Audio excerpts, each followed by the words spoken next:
All right, guys, took a little second there for technology to play catch up, but we are live and we are talking about profit today.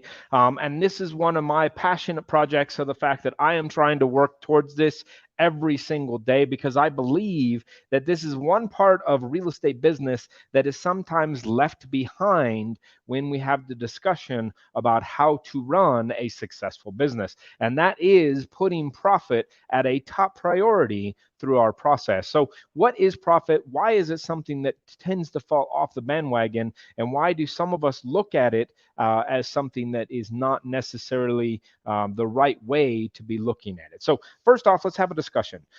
One, profit is some of those things that in real estate oftentimes can get lost because we work in a productive environment up into a certain degree before we actually become out of production and run a business. And this is the part of the general idea of being a real estate agent that tends to get lost a lot, is that we are in a business and we run a business. Now our business may be focused on operating through another brokerage, but the truth and reality is that you are running a business every day that you make a commission structure. Now, why is profit something that sometimes gets away from us? Well, because we operate in our income and we take our commission as income rather than taking it as a salary that allows it to become profit for our business. So let's put this in perspective. A lot of times people tend to think of profit as a very simple factor of, let me put it up here on the screen so it's nice and relevant.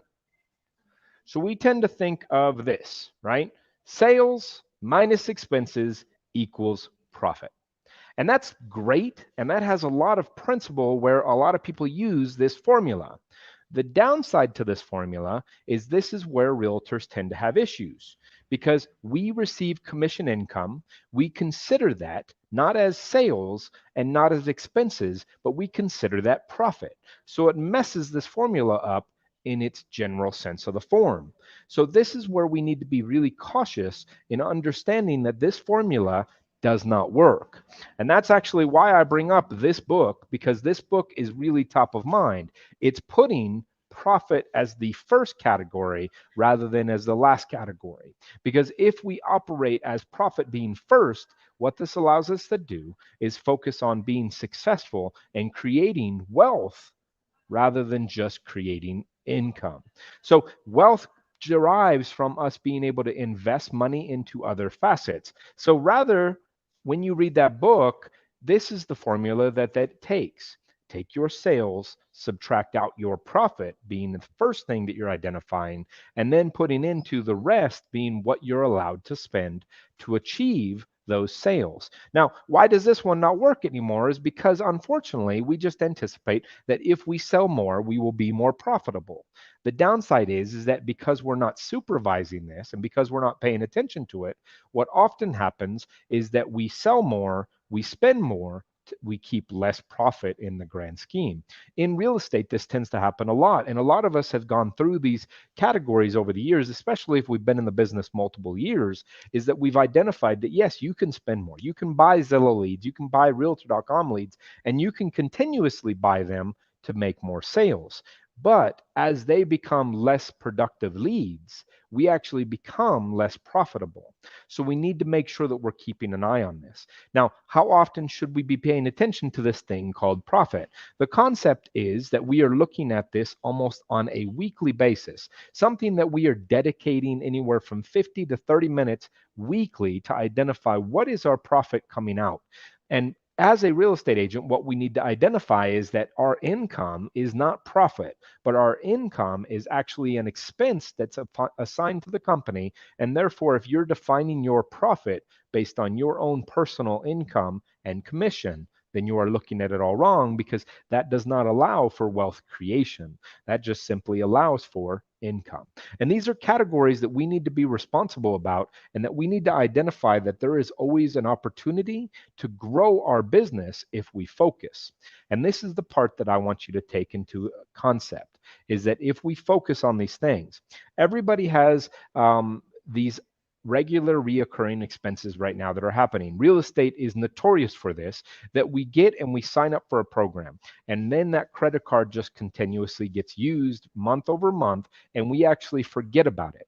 So find a program or just simply cut up the credit card and order a new number, and then whenever they figure out that you're not paying anymore, you can figure out if you need that service anymore.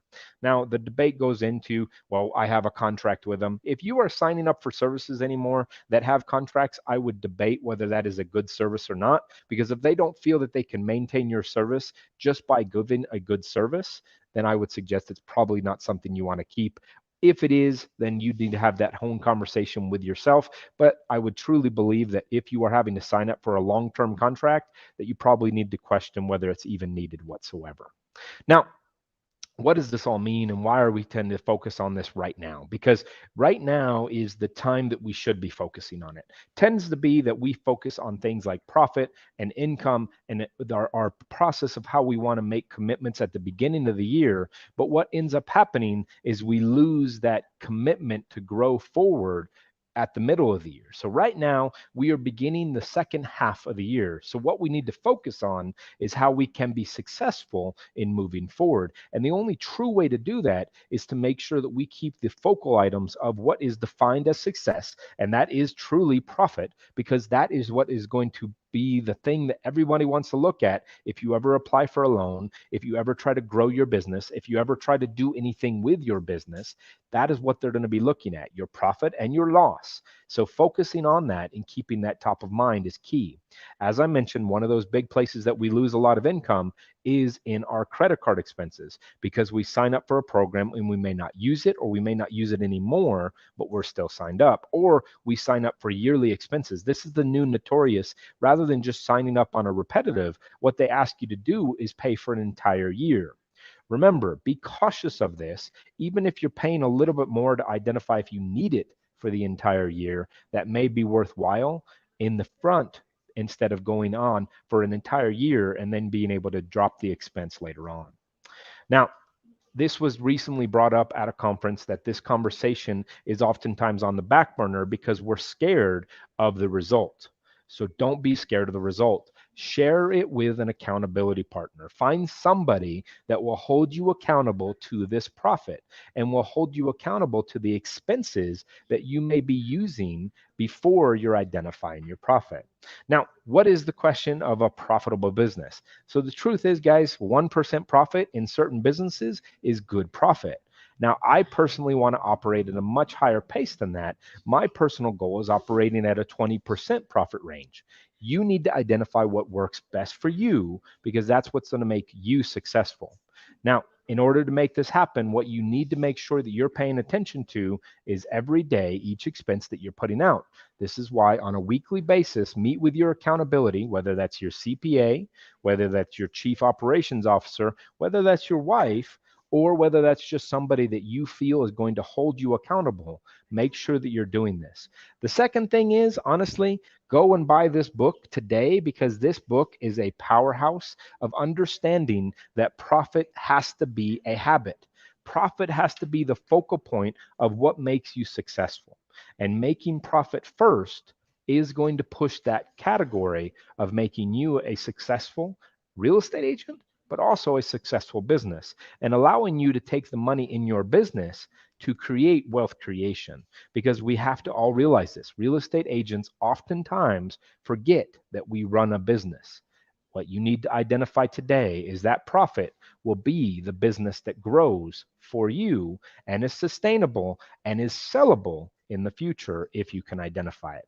Guys, I hope this was somewhat appreciative and somewhat beneficial to you. If you have any other questions or concerns on this, guys, this is something that I had to go through personally really heavily recently, because I needed to identify that I was actually using my production as income. I needed to stop doing that, pay myself a salary outside of that, and operate in the fashion that it goes sales, profit, and then expenses. Guys, I hope this was successful for you, and I hope this puts into action ASAP, because if you are not paying attention to it, you are losing out on a successful business that you could be having. Guys, have a great day. If you need anything else, please don't hesitate. We always appreciate you joining us. Remember, we have 2 other series that are going on. We have Tea with Andrew, which is a discussion with a massively successful broker on how to put in their business and how to make it work for them. That is on Wednesdays at Wednesdays at 3 o'clock Mountain Time, excuse me. And then we have a fundamentals class that is with Andrew and Kent Bush, and that is on Thursdays at 2 o'clock, and that is to discuss the fundamentals of the real estate business. Tune in for both of these series because they are successful in making you successful, and I dare you to not say that that's true. So have a great day. Enjoy. See you later.